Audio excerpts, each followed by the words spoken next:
My name is Carson Dudick. We are in the basement of Dallas Hall. Today is June 25th, 2018, and I'm interviewing Delia Jasso.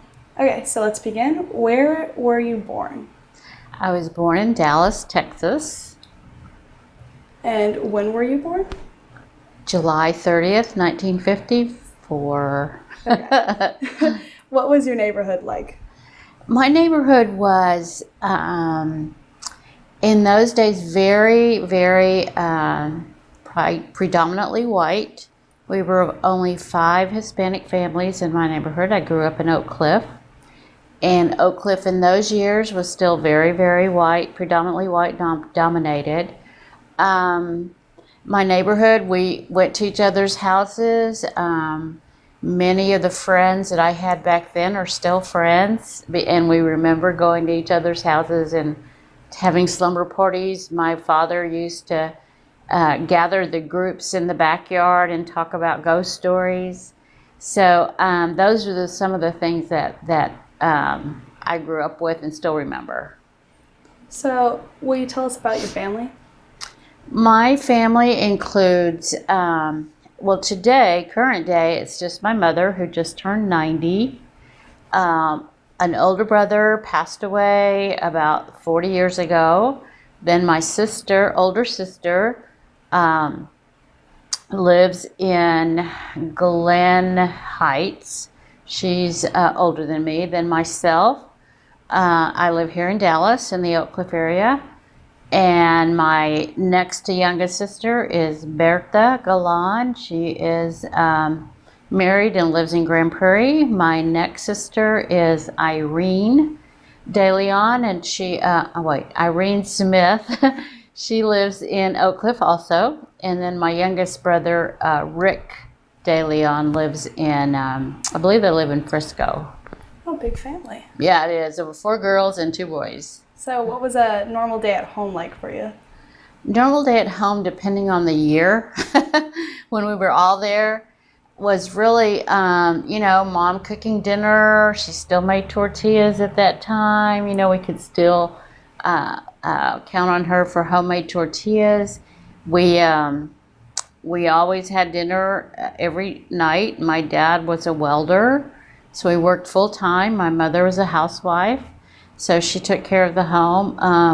One of the things is she never let us girls help her with cooking, and so none of us know how to cook very well. We've learned it subsequently, but I can make a great salad. I can make Kool-Aid, and I can set a table very well. So that was a normal week for us. Again, Dad working till 5 or 6 in the evening and getting our homework done and sharing a room with my 3 sisters. So there were 4 of us in one room. So what would you describe race relations growing up in that neighborhood? Race relations growing up, I would say they were pretty minor because I grew up in Oak Cliff in the 60s and 70s, before the white flight, before all of the white folks moved out and over into Richardson. I would say that I was already gone by then, so it really didn't have an impact on me. I did grow up with all white friends and some Hispanic, not too many. Consequently, I don't have an accent. My dad preferred us to speak English at home, even back then, because his feeling was that to speak English is we would get ahead, and Spanish wasn't going to help us. I really didn't. Race relations did not have an impact on me until about 10 years ago. And so, when you think about it, today's 2018. I really didn't think about race relations and what was happening until about 20 years ago. So, what was high school life like for you? High school was interesting. In the neighborhood that I grew up in, the high school was Sunset High School. And I went to Sunset for a year. Very crowded, but lots of friends. We were two feeder schools that went into that one high school. And so after my freshman year, sophomore year, we were invited to apply for the new high school that was going up in East Dallas called Skyline High School. Skyline High School at that time was a sort of an academy school. You had to be accepted to go there, and you had to have a different pathway for after high school. So I applied and I got accepted. I also knew that some of the other people that applied and got accepted. And so rather than go to Sunset, my neighborhood school, our parents, the parents of the kids who got accepted, actually rented a bus for us to take us from Sunset to Skyline and back. They did that on their own dime and dollar and everything. And so there were probably about 30 of us that were accepted to Skyline from Sunset to go there and take part in the extra pathways to college that they had. I think I took foreign languages, dental assisting, and those were the two that I picked. That would have been my junior and senior year. But again, at that time, there was no busing, but our parents paid for a bus to take the 30 of us to school and back. Then my senior year, they closed down Booker T. Washington, which was primarily African American, and Crozier Tech, which was primarily Hispanic. They closed down those two high schools in Dallas, and both of those schools were sent to Skyline without applying, without anything. So my senior year, we had the academy people, Crozier Tech, and Booker T. Washington, and then the neighborhood school. So there were 4 different sets of high schools my senior year. That also was the year that was the first year that it wasn't a race riot, a riot broke out in the lunchroom. In December, one of the students, who I guess was graduating in December of that year, decided to bring several white mice to school that day, and he let them out in the cafeteria. And so I had no idea. I was sitting there at lunch in the lunchroom, and I look over and I see all these legs shaking next to me on the table. And then that's when they said lockdown. And so we were locked down. We were sent to our rooms and were locked down for the rest of the day. But we were the first to have a riot in the lunchroom cafeteria. So that was my high school. Other than that, I did great. I loved my dental assisting cluster. They called them clusters.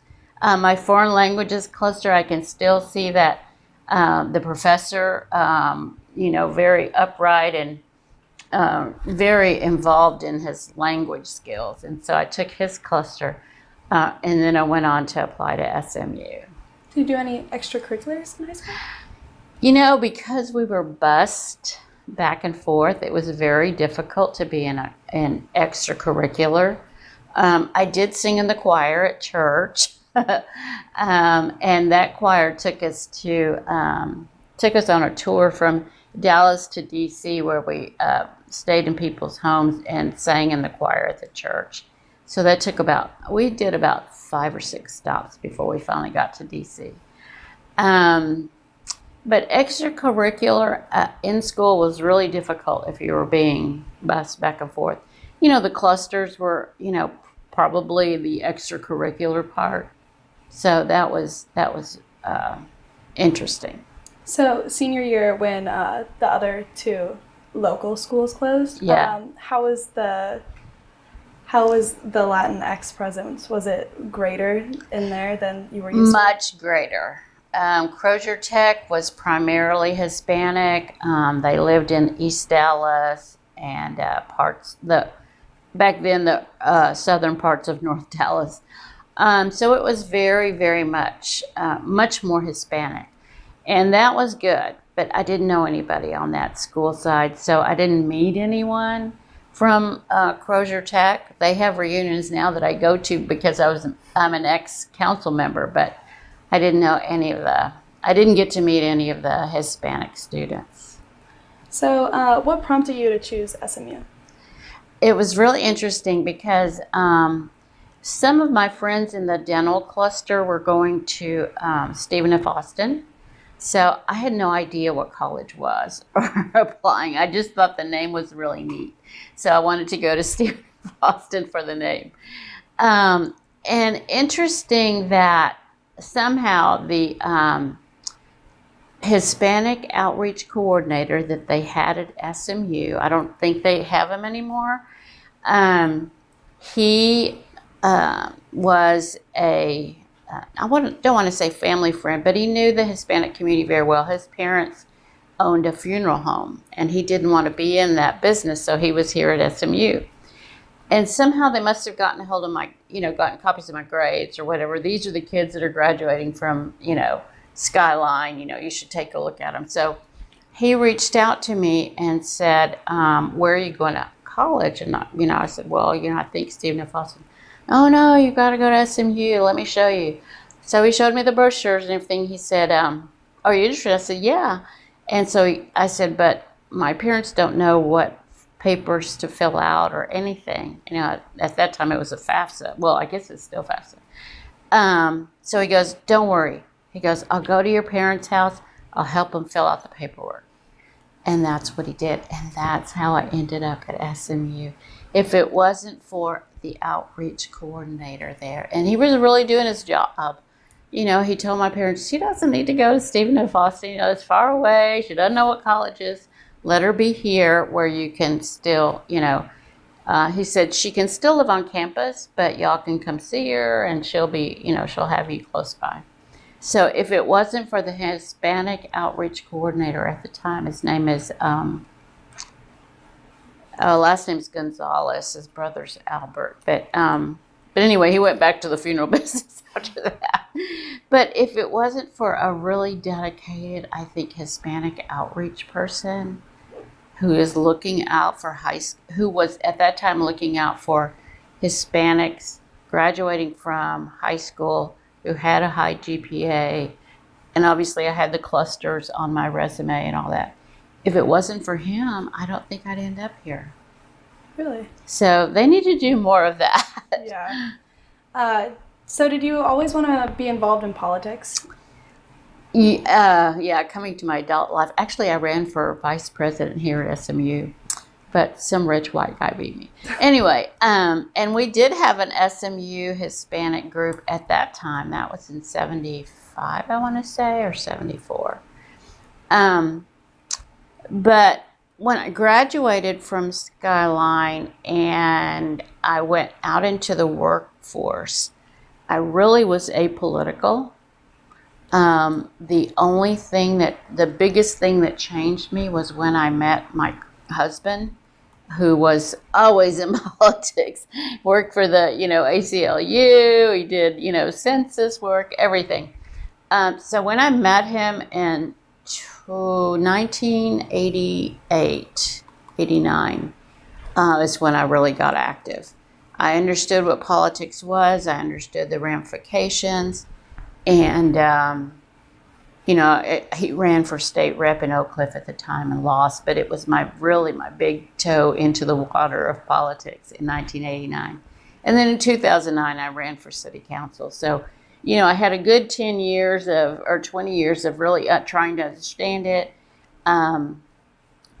At the time, though, I was raising 2 children, so I didn't run for office until my second child was in college.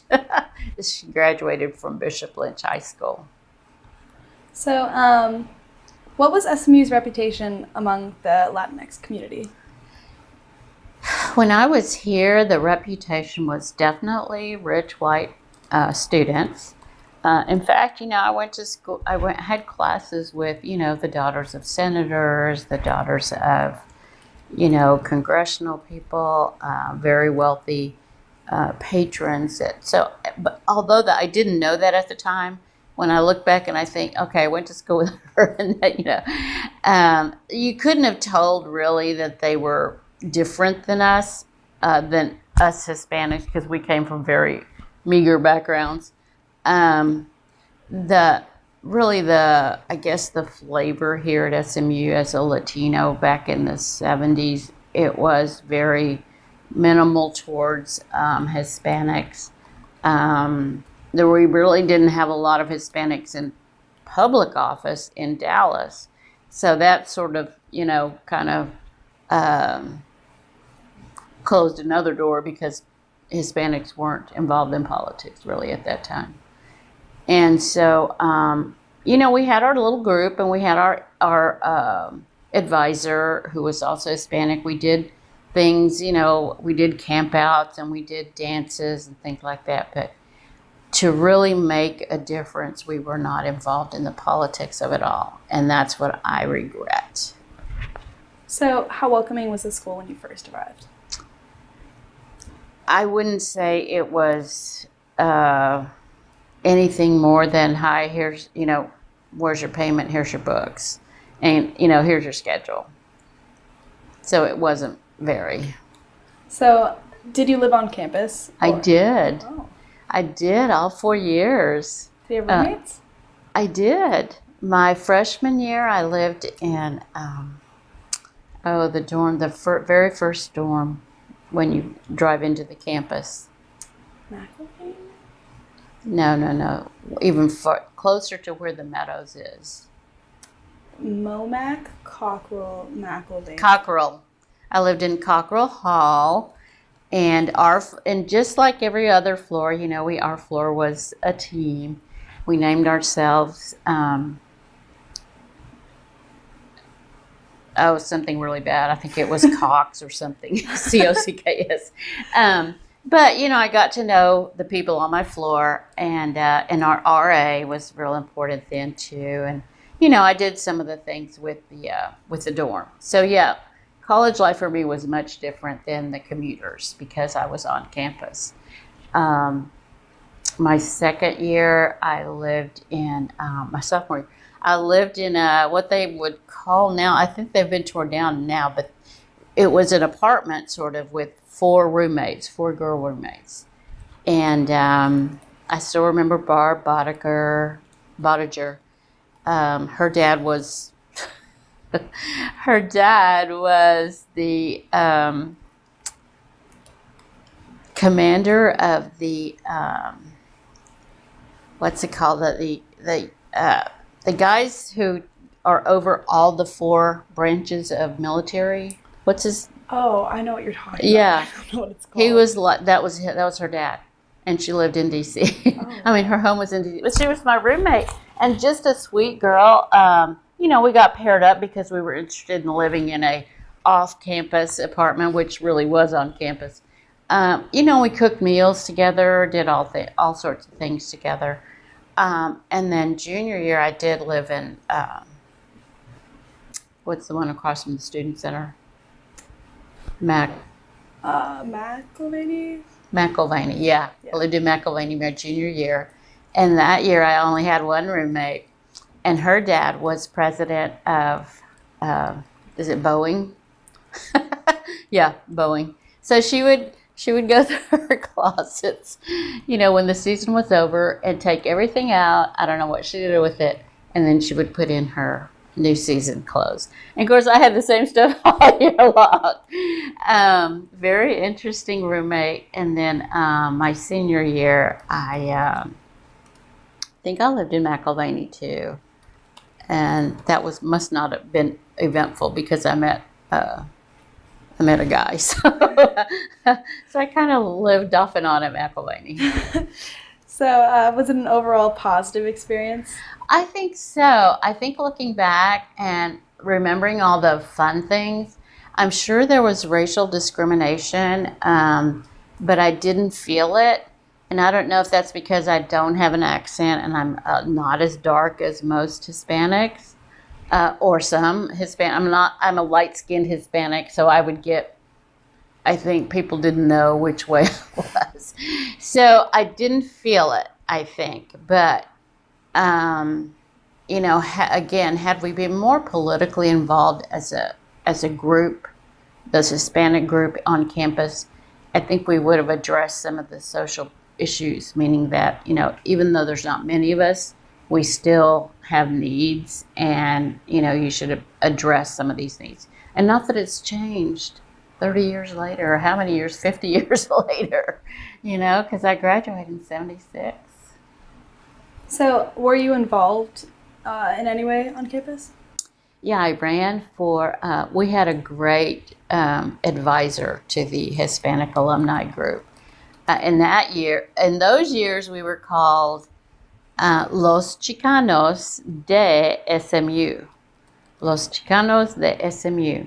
Of course, it was changed after we all left. But the guy who was our advisor, who was Hispanic, and he taught, I'm sure, in the anthropology department. I can't even remember what department he taught in, but or history.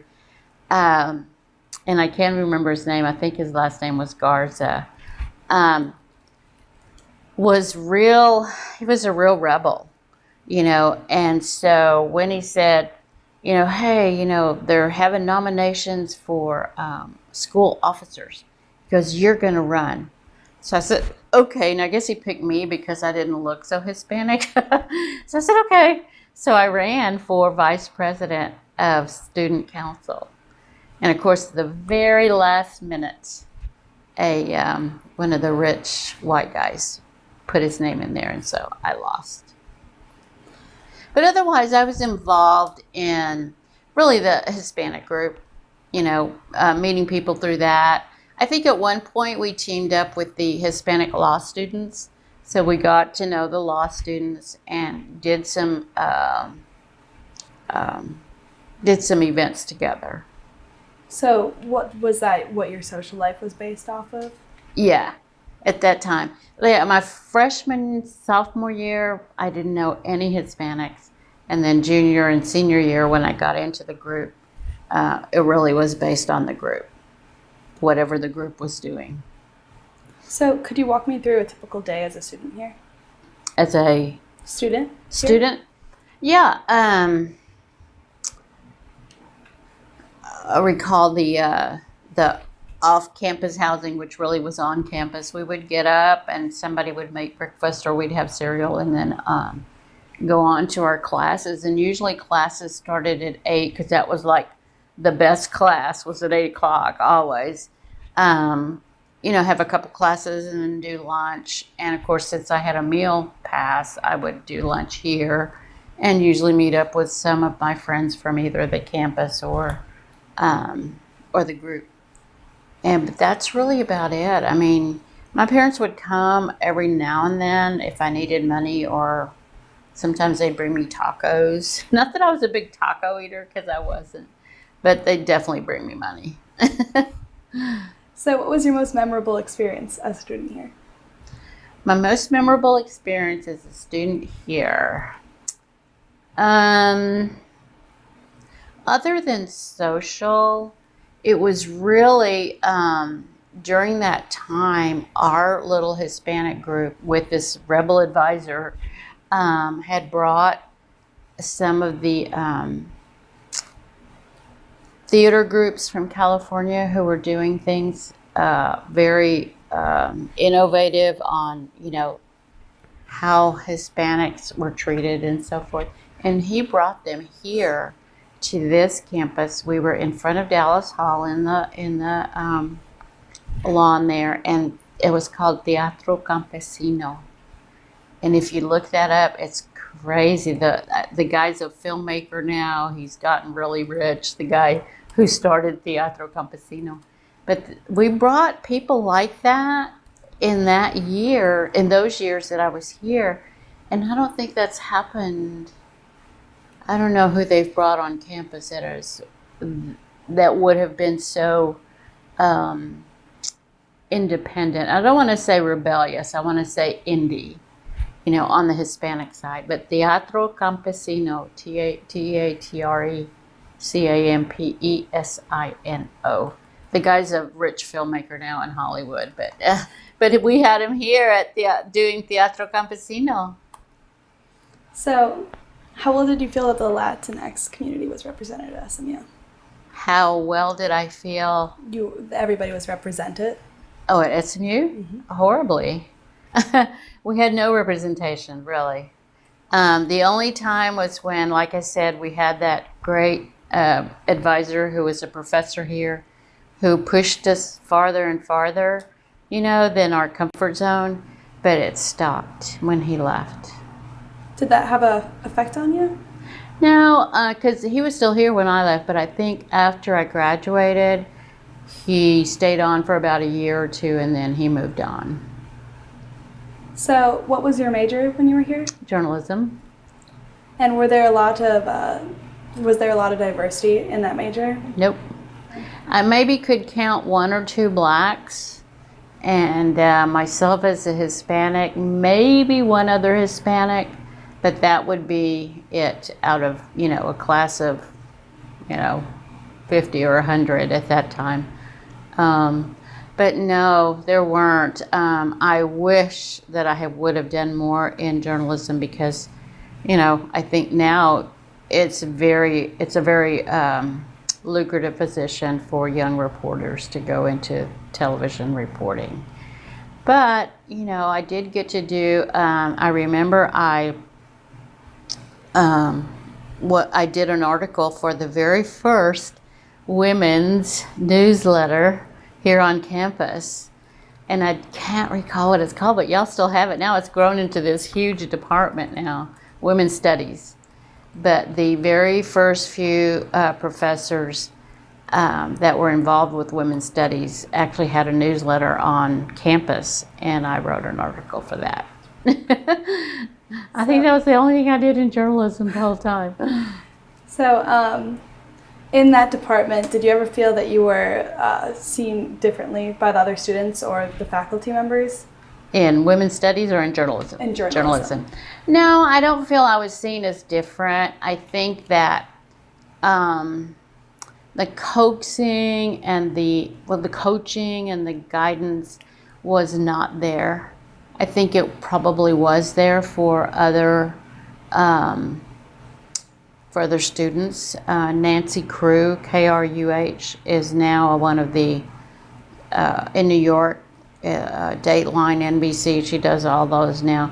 Nancy Crew is in my class, so I'd like to hear her opinion, but I don't think unless you really asked for it or showed some initiative, there was no coaching or guidance. So I think maybe my message to current professors, especially in those subjects that turn into professions right away, is pick 4 or 5 minorities that you can coach.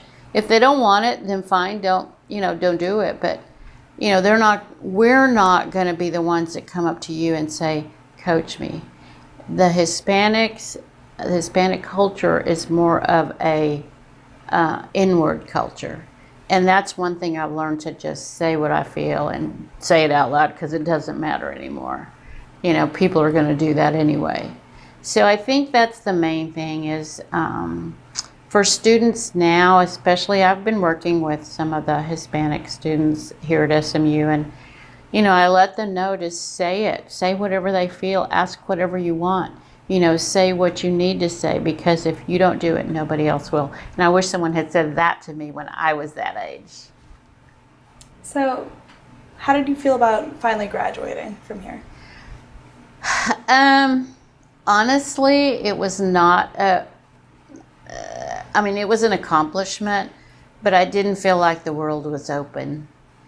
I felt like it was just another step that I had to take to go on and be, have a career. I didn't even know what I wanted to do at that point. So it's very important to coach and guide seniors and even juniors, to start thinking about what is it you want to send your resume to. Do you want to continue school? Do you want to do that full time? What is your vision? And unless someone makes you think about it, you're not going to say it. No. So what was your transition into professional life like? What was it like? I will say that my SMU degree got me into a lot of places. I started out in retail. I was a buyer, assistant buyer for a retail store here, and then I got promoted to buyer. So I didn't even do journalism right after. I went right to where the jobs were. Got to get a job, got to pay back the student loan. Transition was, it was okay for me. I mean, I knew that the paycheck had to go to pay my debts and then, keep going. So you would say that SMU has aided your professional career? Yes, definitely. So you said that you didn't have like a faculty mentor here, but did you have any connections from SMU, or was it just the name? It's just the name. Yeah. Mm-hmm. So do you have any lessons from your undergraduate career that you apply to your work? My lessons from my undergraduate career really are, don't stay quiet, because I was quiet the whole time I was here. Speak out, talk about women, talk about Hispanics, because if you don't do it, nobody else will. So I know that you were a Dallas City Council member and Yes. that you focused a lot on children and youths and getting the education funds up. Right. What prompted you to do that? What prompted me to run Be interested in that, in politics. Oh, in That's politics. Your husband. Yeah, well, first of all, my husband, Yes. I really understood what politics was after I did a campaign with him and worked on other people's campaigns. And so at the time I was a board member that one of the city council members had appointed me to. And so when those 8 years were up, I served 8 years on the Dallas Park and Recreation Board as a board member appointed by Commissioner Elba Garcia. And so when the last year came around, she said, okay, it's your time to run. You're the one that has experience and the city works. And it's true. I mean, you really got to know after 8 years who in the city could, do their job and who couldn't. So I plunged right in. I gave myself some campaign money and hired a campaign strategist, and we took it from there. And fortunately, I was successful for those 2 terms. So that's 4 years. So again, I think it was just a matter of putting what I knew to work. And I think that's where it all started. I know I have a lot of connections now and want to use that for folks who need it. So since finishing school and being a council on the city council, what has Yes. life looked like for you? Oh, now? Yes, now. I am semi-retired. I have one contract that I work on for Dallas Area Rapid Transit, and it is I helped found the DART UTA Transportation Leadership Academy. And so what we do with that, and it's almost like a full-time job, but I don't want a full-time job. I'll do it full-time, but I don't want a full-time job. No, I want to be able to sleep late and go to the gym. But anyway, what that is we started this about 2 years ago. The DART president came to me and said, we were acquaintances through a friend. He said, I was telling him about the Latino Center for Leadership Development that's here in Dallas. If you don't know about that, you should look it up. But I was telling him that what they do is they take, a class of 15 Hispanics, and they take them through a year's worth of policy, understanding policy, visiting past presidents. Like I think one year they went to Guatemala and they were with the president of Guatemala. and then they, do all sorts of analysis on the races that are here in Dallas and key races across the United States. So they really get an all leadership type class that I wish they had when I was growing up. But anyway, so I was telling Gary about this leadership development class for Latinos. And he said, I'd kind of like to do something like that. And that was all the instructions I got. So I went to my friend at UTA and said, we really need to do this. We want to get students who are seniors in college to understand what the transportation industry is. It's not just bus drivers. And so I said, how do you feel about it? And so right away she got me an appointment with the president at UTA, Dr. Carbari, who's just a doll. And he was all interested in it.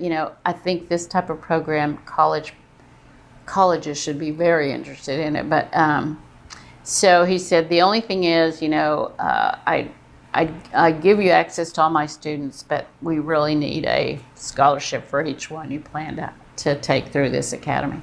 So we agreed on the amount and how much the scholarship would be. For this first and second year, we have 5 students. We graduated 5 students this May, who took 13 weeks every Saturday morning from 9 to 12. They heard from a different vice president of the business. So not only did they tell them where they were, how they got to where they are as a vice president, but then what their department is in charge of. So they were able to hear from DART vice presidents who they would never have gotten in front of ever. And so that's what the academy is that we have each VP come out for 3 hours on a Saturday, and they do their thing. And so I'm really involved in that right now. And I love it. I think it's great. Like I said, we're starting our second year. This year, we even offered an internship on top of the academy. So not only do they get scholarships starting in September, but they get an internship, which is June 11th through August 2nd, and they get paid. Wow. And it's $15 an hour. So we added that this year. And what the goal is for me is to bring not only DART into the academy, but bring other companies that are transportation related or transit related. Because DART will be doing a billion-dollar projects here in the next 5 years. And so those are all contractors that have to do the work. So we want those contractors to be able to come into the academy and offset the cost of the scholarship, but also be able to teach these college seniors some of the things that are available to them out there. So not only are we're getting them into the talent pipeline as soon as possible. So do you remain, I know that you do, but how do you remain involved at SMU? At SMU, about 5 years ago, I started the Hispanic Alumni Homecoming Reception. We hold it at the Latino Cultural Center every year. And so I think this year will be our 5th or 6th year. I can't remember. And we do it in November when y'all do the homecoming. But I wanted it to be an event that was held in conjunction with the other SMU events, but for Hispanic alumni. It's incredible. And we've managed to pull in a lot of the older folks, but a lot of the younger students. I love to see the young students. So, do you have any regrets looking back at anything? I would say my biggest regret was just not being focused enough the 4 years that I was here. I think if I had really remained focused, I would have liked to have gone to law school, because everybody thinks I'm a lawyer now just because my husband is. But I really would have liked to have stayed more focused. And I don't know how you get people to do that especially when they're just out of high school. You have to say to them, look, you've got the rest of your life. Just spend these 4 years making good grades and deciding on what you want to be when you finish. And that's what I did. That's the message I didn't get. So is there anything that you feel I've missed regarding anything? Not really. I think that, you've got my profile, and I'm most proud of the stuff I did on city council. As soon as I got there, I thought, oh man, I can do anything with lots of help now.